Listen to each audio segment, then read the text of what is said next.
There were around 500 young people gathered around the cafeteria and the campsite. 2 horrific terror attacks lured campers into trusting him. He yelled, "I'm going to kill you all." On this island is 500 people from ages 14 through 20. Now they're just there to have a fun time.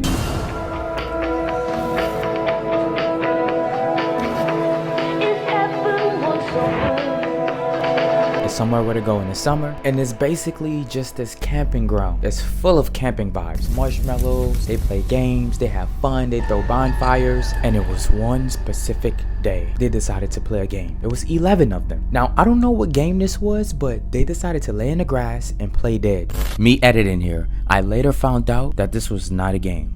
They was actually hiding from the murderer. So replace the word game with actually hiding, and no one can see them. If they make too much noise, they get caught, they lose. If their phone go off, they get caught, they lose. They cannot make any noise. Mind you, it's kind of drizzling, but they don't care if they get wet. They're this deep into this game, and all of a sudden they start hearing footsteps of someone. So now this game is getting intense because they don't want to get seen, but someone decided to get curious and raise their head up. Who's playing the game, pretending that they're dead. They raise their head up and they see this man. He's older and he's just staring at them with no facial expression. And then all of a sudden he get out a handgun and he shoots the group that was laying in his grass playing this game that they like to play. I could see people running and him shooting, and I could see 3 people fall just right here.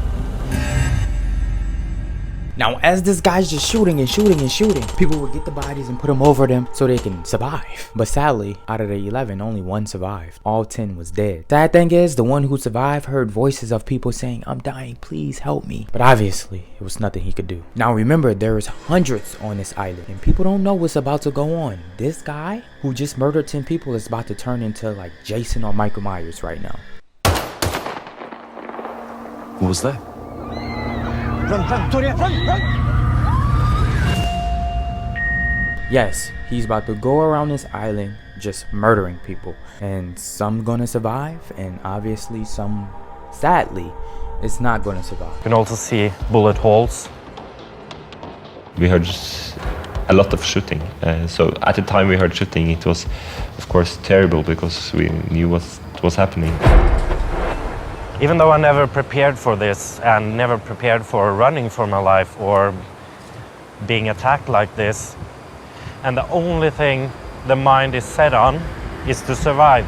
Now you probably think, how did this creep even get on the island? You can't swim here. You only could get here by boat. This is in Norway, by the way. Now, this guy name is Anders. He knew about the whole youth group and how much people gonna be on this island. He knew about the summer camp. He knew about all of this. But he had one plan. Murder as much people as he possibly can. But his plan was to get on the boat because he's a cop. And he showed them their badge, well, not badge, ID, and said to the people that's going to drive him to the island, yes, I'm going to be an officer just to look over the kids and make sure everything runs safe. This yellow tent right back here, that's where the ferry comes in. That's also where the shooter boarded the ferry to take him to the island. One witness we spoke to says he was so convincing as a cop that officials from the island even came over to the ferry here, checked his credentials, and let him on. But there was a problem. They didn't examine this guy good enough because the whole police officer suit that he was wearing was fake. So this is how a real police officer looks in Norway. And then, of course, this is his fake suit. But they didn't really look. And I guess in their head, to their defense, they're not thinking of the worst. But by the way, the creep even bought a suitcase or some luggage. In the luggage was a rifle and multiple bullets. Sent the ferry over to collect him, and they carried his big suitcase with his ammunition. And this is how he was able to get to the island. Now understand, what I'm about to tell you next, he practiced all of this. So after he shoot all of the 11, but of course one survived, he walked away from the scene not knowing that one of them did survive. And he goes inside of a room. I don't know if it's a cabin, I don't know, but it's a room. And he sees 5 students sitting in the corner just enjoying a summer talking. He points his gun at them. The students duck.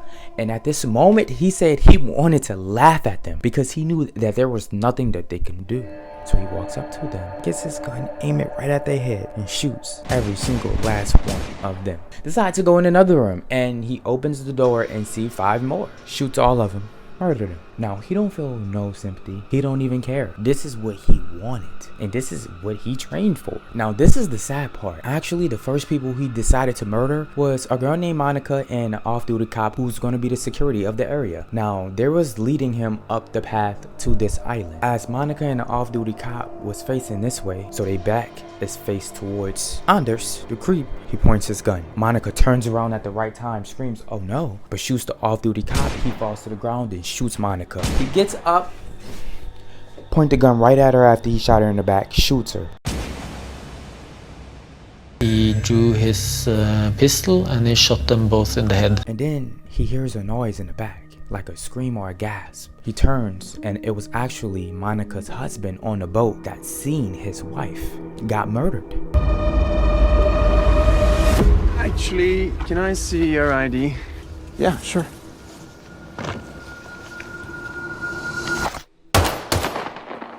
At this exact moment, the husband on the boat screams, "Everybody run! Run for your life!" It was like that serious. And matter of fact, it was that loud where a lot of people heard him. And a lot of people started running.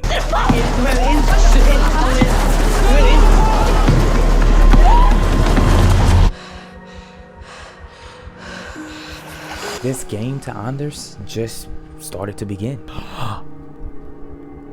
So at the beginning, it probably was not even a game that the kids was playing. At the beginning, it probably wasn't even a game that the 11 students was playing. They was probably actually hiding, and I just misunderstood that, and that's why they was playing dead. This is literally a horror movie right now. Now remember, when the husband yelled on the boat, "Run for your lives," for everybody to duck and cover and hide, only a handful of people heard that. This island is big, but it's not huge, so not a lot of people even heard that. And when people heard gunshots, the students, they was like, "You hear that?" Other students like, "Yeah, I heard that too. It sounded like just wall banging or maybe fireworks." Yeah, I heard that too. And then I saw very many people that were running outside, and I called them because there were no reason to run like they were doing.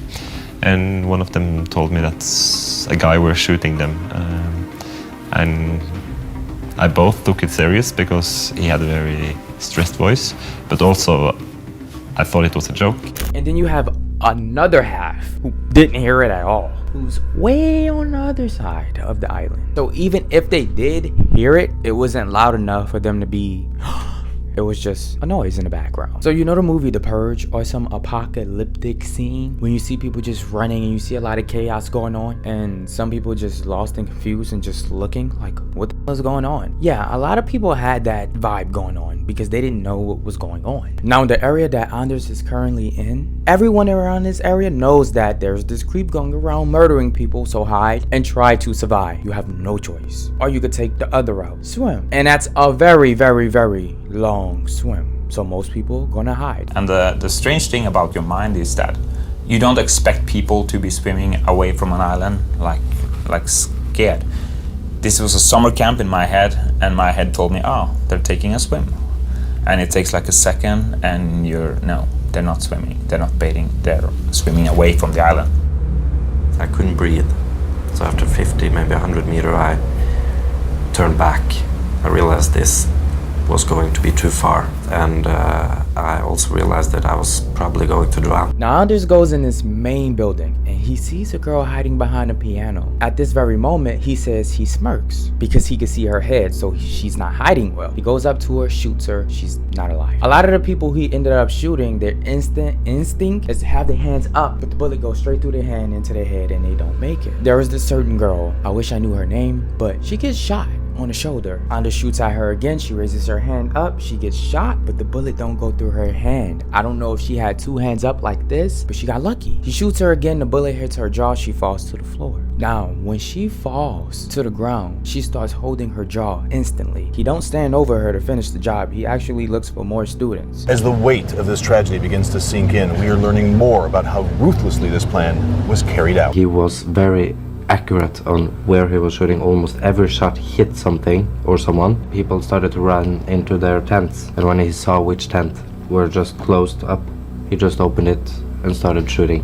in the tent. Our daughter and her dad was on the phone before all of the chaos could even happen, at least in her area on this island. So they was talking for 10 minutes, everything was fine, they was laughing, having a good time, and then all of a sudden she starts to scream. The dad do not think there's a murderer on the island just murdering people. His immediate thought was she's getting SA because he can hear his daughter screaming in a way that is not comfortable. A panic scream. So the daughter is screaming and not telling the father what's going on, and all of a sudden the scream stops because what ended up happening was Anders shoots her. The bullet goes through her, ends her life, and hits the phone, and the phone goes completely off. So the dad don't know what's going on now, but he has one goal at this very moment: get to the island, and that's what he does. But you know that's going to take some time, and it's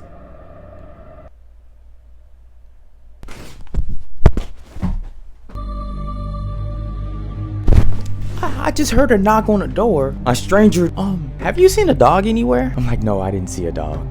If I do, I'm gonna let you know. And then the guy shows me a picture of the dog. This white dog, small dog, like this small, ran away. It happened randomly. Back to the story. When he murdered some people, he would let out a cheer. That's what a lot of people reported. But he had a specific plan that he wanted to do because he was tired of checking every little crevice, every little spot. He didn't want to miss a spot. He wanted to get everyone, but he got tired of it. So he thought of a plan. Remember, he's dressed in his police officer suit that looks real but fake? Well, Anders sees a group of students laying in the grass playing dead, but they don't know that he sees them. But remember, he's an officer. So he goes up to him and says, all right, we took care of the murderer. Everything is all good. Everything is done. I am an officer. I'm here to protect and keep y'all safe. Let's get on the boat to bring y'all back home. He started to make people to come to him, to make young people. And people went? Yeah.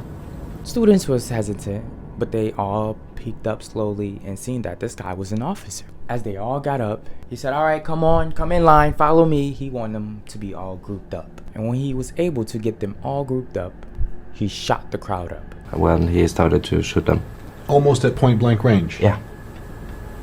The first two he shot at point blank, the two others started running, so they were shot with not a great distance. Murdering so many people, but there were some survivors. And there was this one girl who survived because of Harry Potter. Yes! She thought about Harry Potter when she was shot. As she was shot, she said it started to get foggy, you know, she started to close her eyes, and then that's when she says she started thinking about the movie Harry Potter. She hasn't seen it yet. The latest one, she haven't seen it yet. So this was stuck on her mind the whole time. She was just thinking about it, and this is what kept her alive. She didn't close her eyes and just felt into the darkness. No.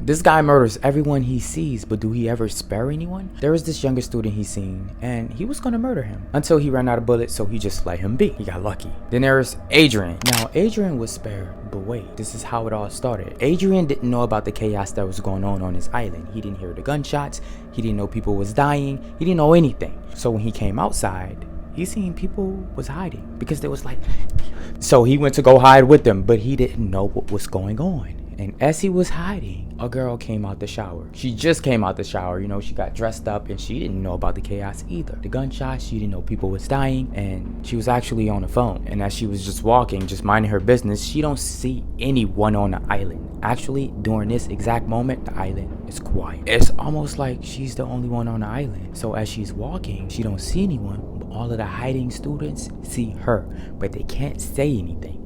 The reason is because the murderer is right there, actually approaching her. And she sees this cop, and she get this off feeling about this cop. She don't even know why this cop is here. And the person is just walking slowly up to her like Michael Myers or Jason with a gun in his hand. So she kind of steps back a little bit, and as she's stepping back, there was this girl approaching him from a distance. Looked like a policeman. And this man walked normally with a normal speed towards this girl, and this girl was just walking normally towards him. He pulls up his gun that he held in his hand down by his thighs. He points it up at this girl. She stops and slowly started working backwards. He continues with the same speed towards her, And a series of rounds goes off and he shoots her down. The students that's hiding sees him raise up his hand and shoots her. Now, Adrian sees the whole thing happen, and at this moment, he now knows what's going on. There is a man on this island hunting people. At this exact moment, Adrian and everyone around him takes a run for it to the water. Now, this island has cliffs, a lot, but not everywhere on this island is cliffs at the edge. So when Adrian runs to the water, he runs to a spot on the island with no cliffs. So as he get knee-high deep, he see that Anders is looking right at him, but Anders don't shoot him. The reason why he said he didn't shoot him because he do not look like a liberal, and as we know, liberals want change, such as women's rights and so much more. Anders hated it. He did not like liberals. So because, you know, Adrian, you don't look like that, I'll spare you. But everyone else gets it. Now, at this time, everyone knows about the man that's hunting them on this island, but they only have little options. You can either stay on the island and hide. Hopefully he don't catch you. Tell me what you would do. Yes, you. Or you can jump in the water and swim and swim and swim for a very long time. Honestly, a lot of people swim. A lot of people jumped off the cliff, and Anders seen it. And as he seen all these people, a big group of people just jumping off and running into the water, he just shoots at them in the water. So a lot of people don't make it, and a lot of people get unalive in this water. Honestly, what I would have done, I would have stayed on the island, but I would have hid in a very, very good spot. I feel like I'm a good hider. Now, it was said every minute that passes by, someone would die. He murdered 77 people, and some people died on accident, you know, trying to get away from this guy. Like I said, there's cliffs. Somebody fell off the cliff and fractured their head, passed away, and you know, people swam.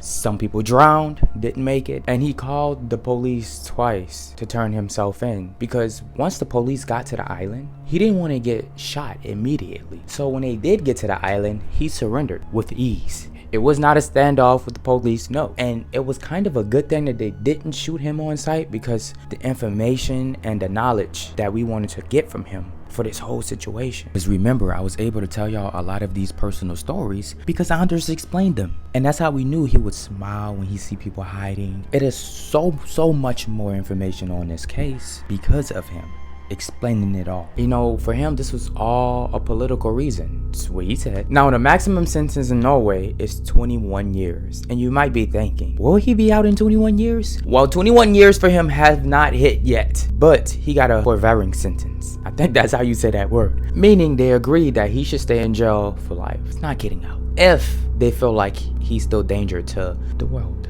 the country, the people around him, I think he should just stay in jail. He already he did too much damage. Somebody like him just don't deserve any bit of freedom. And this is why I will never look at life and be like, I hate my life, I could be living so much better, because people just go through so much more worse things than me. And before you be like, but a lot of people survive. A lot of people did survive, but people were shot. Meaning a lot of people had their arm amputated, leg amputated. A girl got shot in her stomach and she couldn't even live the same no more. She get winded so easily. People lost brothers and sisters. There was a guy who got shot in the face. He got hit in his eye. He lost his eye, and he had to get his arm amputated at that. So it is so tragic even after the fact. A lot of these survivors can't live the same no more. And now, of course, since there was so much people on this island, there was a lot of people untouched, because there was around 500 something people on the island. 77 died. A lot more was injured, but I don't have the exact number on that. With that being said, be thankful of your situation in life, because trust me, you could be going through so much worse. I do love y'all. Take care. Stay safe. Stretch.